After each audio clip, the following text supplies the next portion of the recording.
What is going on, Guardians, and welcome back to another installment in my Sniper School series.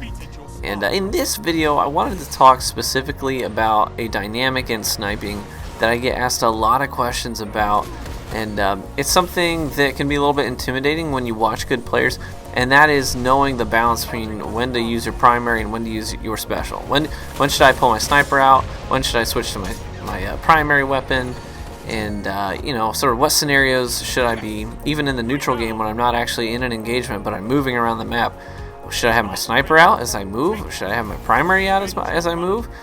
And I get asked questions like that all the time. So which weapon do I prioritize? When do I swap? That sort of business. So that's what I want to talk about in this video, is really what to have equipped, and not just what to have equipped, but also when you're in an engagement, when to switch, and what you ought to do. So here's the very first thing about having a sniper equipped is, if you're going to have it out, you want to have it out when you are approaching, when you're challenging a bottleneck or a choke point of some kind. So here's a choke point right here, and you want to have your sniper out as you anticipate someone's going to be coming through. So it's either you're going to shoot at them as they're transitioning through the choke point or as they're peeking from the other side of it. Those are the two scenarios where you want to have your sniper out and at the ready. Now, it's when they transition through, when they complete the transition through, and then they're in the room with you, that's when you want to switch to your primary weapon. So snipers are great for locking down choke points and traffic points, but once they're in the room with you, once they're in the sort of empty, the bigger spaces with you, you don't want to have your sniper out. That's primary territory. So if you teach yourself to rely too heavily on your special weapon in open engagements like that, when they're not actively transitioning through a choke point, then you're really going to do yourself a disservice, because the primary is all around a much better weapon to have out in these sort of open room engagements. So let me give you a couple of good visuals here. So here's an engagement where I'm coming up, I identify a choke point, a transition point, so sniper's out. Now when I come on the other side of cover, I see he has already completed his transition through that choke point. It's no longer sniper territory. This is primary territory. So I go ahead and switch to my primary and mop him up. Here's another example, that very same choke point. I'm challenging a choke point, and I'm challenging guys on the other side of it. So sniper rifle is out. Now he makes me back up. I'm anticipating he's going to come through. So I get him right as he's at the end of that transition through the choke point, and then switch to the primary to mop him up. Here's another example. So I'm challenging a room. My sniper was out, but now that I've decided to push in, primary is out. I throw my equipment to give me some breathing room, but once I clear that room, I switch back to the sniper so I can challenge the next space. But once I make the transition into the room, now I'm back in primary territory. Primary weapon is out. So just keep that in mind as you transition and as they transition through these choke points. If they're on the opposite side of it, sure, use a sniper rifle, challenge the choke point. That's what snipers are best at, is locking down transition points on the map. But once they have completed those transitions, or you've completed the transition into the room with them, that's primary territory. Too many people rely on their special weapon. Well, in a shotgun it's completely different, but with a sniper rifle, if you push into the room, so many people continue to rely on their sniper rifles when they're in the same room. And in those open engagements, that's not the right call for the most part. There are exceptions, but for the most part, it's just not the right call to make. Now here's a way of creating your own choke point. I come out to challenge because I only saw one blip on the radar, but there were 3 dudes. So what I'm going to do is, as I jump out here, my momentum is carrying me out, and I see 3 guys. So I'm not just going to turn around. It's going to be too slow. I'm going to keep my momentum moving.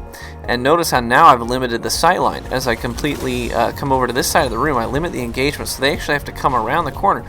So I've, in a sense, created my own choke point just by moving to the side, by strafing. So limiting the sight lines is a great way of creating choke points so that you can have your sniper rifle out, because when you're going against 3 guys, obviously your primary is just not going to be able to keep up with all that traffic. So I get 2, and my teammate gets the 3rd, and we manage to get out of it with no deaths on our team.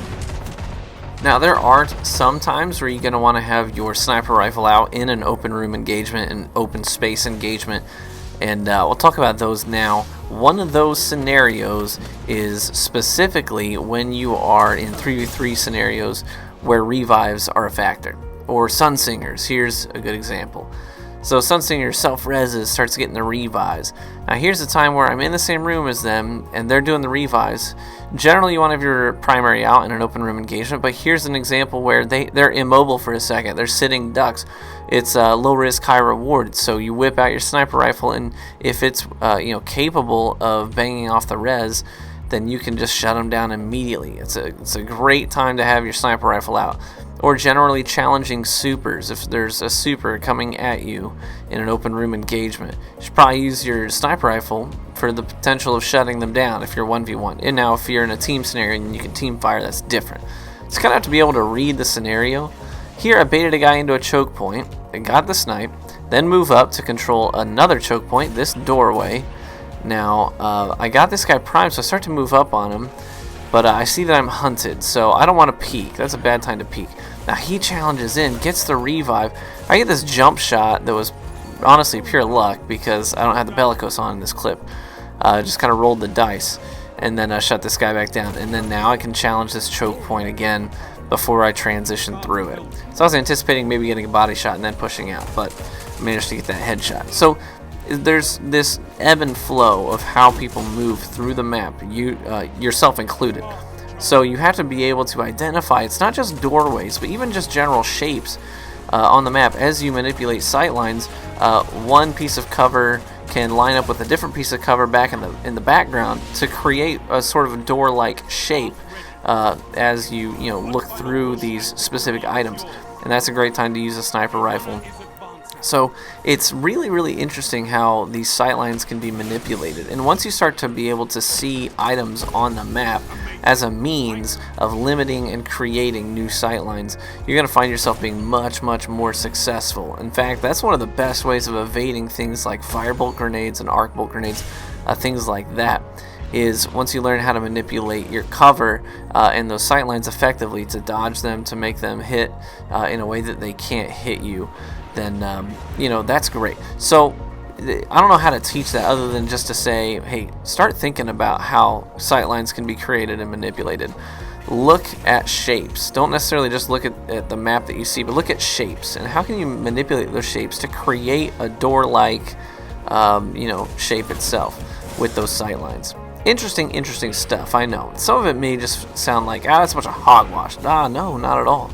This is honestly the way that I see the maps, how a lot of great players sort of see the map, and using their cover to create doorways and choke points and little small spaces that they can snipe through. And you see people doing this when they jump up. They may not even realize that that's exactly what they're doing when they jump up on in Exodus Blue, jump up on top of the train so they can see through the back alley and see over the top of that train car. That's exactly what they're doing. They're using cover, they're using objects on the map and positioning themselves so that they get a small choke point to snipe through, and it makes their vulnerability low and the enemy's vulnerability high. And that's what it's all about. And the last thing that I'll say in terms of when to use your sniper over your primary or vice versa, and this is the thing that might frustrate some people, but generally speaking, if you're in the same room as somebody, or if they're relatively close to you, and you get a body shot with your sniper, switch to the primary and clean up your kill. Some people will be like, oh, body shots, brah. But you know what?